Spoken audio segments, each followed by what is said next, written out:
Oi, gente, começando então a segunda parte desses papos sobre as histórias que importam.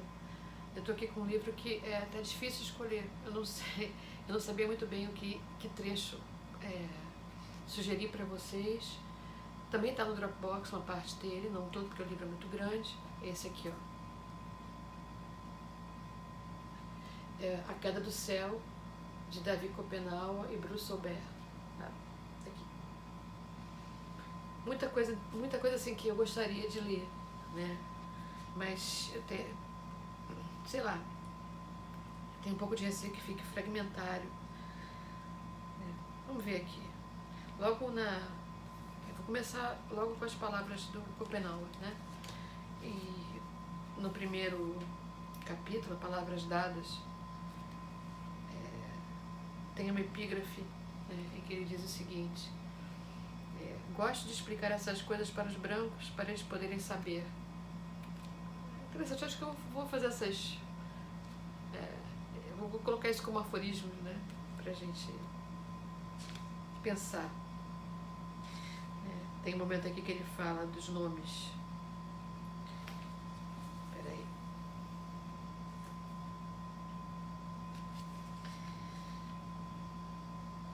Não, gente, ó. Essa parte vocês vão ter que ler, tá? Ela é longa, eu não vou ler agora pra vocês. Mas começa na página 70, quando ele fala assim: antes de os brancos aparecerem na floresta distribuindo seus nomes a esmo, tínhamos os apelidos que nos davam nossos familiares. Porém, entre nós, não são nem as mães nem os pais que dão nome às crianças. Estes só se dirigem aos seus filhos, pequenos, com o termo Ossé, filho e filha, os quais chamam ambos de Napá, mãe. Mais tarde, quando crescerem, chamarão o pai de outro modo, Rapá, pai. São os membros da família, tios, tias ou avós, que atribuem um apelido à criança. Em seguida, as outras pessoas da casa que o escutam começam a usá-lo. Depois a criança cresce com esse apelido e aos poucos se espalha de casa em casa. Quando se torna adulta, o nome acaba ficando associado a ela. Assim, chamaram a um dos irmãos de minha mulher de Vari, porque quando era pequeno resolveu plantar de brincadeira uma árvore Vari-Mari atrás de sua casa. E a mulher foi apelidada de Haase, doentia, pois ficava enferma a maior parte do tempo. Outros de nós se chamam Miote, Dorminhoco, Mamoque Prei, Olhos Grandes, ou Nactal, Fala Alto. Contudo, na idade adulta, a gente de longe, por maldade, às vezes acrescenta outros apelidos aos da infância. Mas essas são palavras muito feias. Fazem isso só para maltratar pessoas que designam, pois entre nós é um insulto pronunciar o nome de alguém em sua presença ou diante dos seus. Assim, não gostamos de ouvir nosso nome, nem mesmo nosso apelido de criança. Isso nos deixa furiosos de verdade quando adultos. E se alguém pronunciar em voz alta, vingamos-nos em seguida fazendo o mesmo. É assim que trocamos insultos, expondo nossos nomes aos ouvidos de todos. Quando me tornei homem, outros brancos resolveram me dar um nome mais uma vez. Dessa vez era o pessoal da FUNAI. Começaram a me chamar de Davi Shiriana. Mas esse novo nome não me agradou. Shiriana é como são chamados os Yanomami que vivem no rio Uraricá, muito distante de onde eu nasci. Eu não sou um Shiriana. Minha língua é diferente da dos que vivem naquele rio. Apesar disso, tive que mantê-lo. Tive inclusive de aprender a desenhá-lo quando fui trabalhar para os brancos, porque já o tinham desenhado numa pele de papel. Isso continua. Espero que vocês estejam interessados. E eu vou pular um pouco adiante. Tem uma pagininha aqui, 75, tem desenho. Pra cá que eu vou passar. Além dos desenhos de imagens, de palavras, né, tem um desenho, uma gravura. Os brancos se dizem inteligentes. Não somos menos. Nossos pensamentos se expandem em todas as direções e nossas palavras são antigas e muitas. Elas vêm de nossos antepassados. Porém, não precisamos, como os brancos, de peles de imagens para impedi-las de fugir da nossa mente. Não temos de desenhá-las como eles fazem com as suas.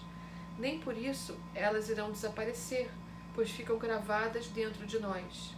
Por isso nossa memória é longa e forte. O mesmo ocorre com as palavras do Espírito Shapiri, que também são muito antigas, mas voltam a ser novas sempre que eles vêm de novo dançar para um jovem xamã. E assim tem sido há muito tempo, sem fim. Nossos xamãs mais antigos nos dizem: agora é sua vez de responder ao chamado dos espíritos. Se pararem de fazê-lo, ficarão ignorantes. Perderão seu pensamento e, por mais que tentem chamar a imagem de Teossi para arrancar seus filhos dos seres maléficos, não conseguirão. As palavras de Omama e as do Shapiri são as que prefiro. Shapiri ou Shapiri, né? Essas são as minhas de verdade, nunca irei rejeitá-las. O pensamento dos brancos é outro. Sua memória é engenhosa, mas está enredada em palavras esfumaçadas e obscuras. O caminho de sua mente costuma ser tortuoso e espinhoso. Eles não conhecem, de fato, as coisas da floresta. Só contemplam sem descanso as peles de papel em que desenharam suas próprias palavras. Se não seguirem seu traçado, seu pensamento perde o rumo. Enche-se de esquecimento e eles ficam muito ignorantes. Seus dizeres são diferentes dos nossos. Nossos antepassados não possuíam peles de imagens e nelas não escreveram leis. Suas únicas palavras eram as que pronunciavam suas bocas e eles não as desenhavam, de modo que elas jamais se distanciavam deles. Por isso, os brancos as desconhecem desde sempre. Eu vou parar por aqui, porque, como eu disse para vocês, esse livro é uma coisa assim que para mim é preciosa, né? Eu nem sei explicar muito porquê, mas é interessante, né? Porque parece uma coisa tão oposta, né? Que a gente pegue a história da Grécia antiga, história grega, a herança ocidental, o povo do Ocidente, o berço da razão, etc, blá blá blá blá blá. Então, eu estou lá estudando história grega e de repente eu me deparo com as peles de imagens, o mundo vivo dos sonhos, lá. E isso me remete, por incrível que pareça, aos gregos, mas não aos gregos da herança, né?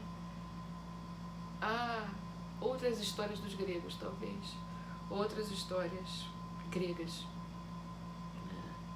Por exemplo, nessas últimas palavras que estamos, cujas imagens, né, estão nesse papel aqui que eu estou lendo, quando Schopenhauer fala da memória viva, das palavras que ficam com a gente, eu não tenho como não lembrar da poesia homérica, de Hesíodo, até mais de Homero, do Aedo, né? Que a gente vai estudar depois, quando as nossas aulas presenciais voltarem, né? Mas eu me sinto muito mais próximo quando eu estudo os gregos, né? Eu me sinto muito mais próxima dessas outras histórias aqui, né? E de outras histórias que nós mesmos contamos, como, por exemplo, não sei se alguém aí já leu Borges, Jorge Luiz Borges. Se não leram, eu posso sugerir que comecem por ficções, pelo livro Ficções. Eu me sinto muito mais próxima, né, dessas histórias, dessas outras histórias, por causa dos gregos, do que da nossa linha do tempo ocidental. Então,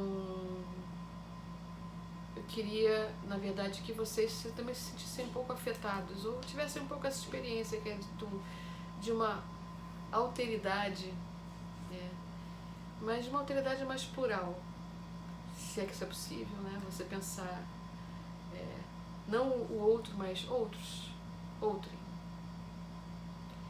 Vamos tentar fazer isso. Eu vou ler mais alguns trechos, não do Schopenhauer, eu vou pegar outros livros agora, e depois eu vou fazer uma proposta para vocês, tá bom?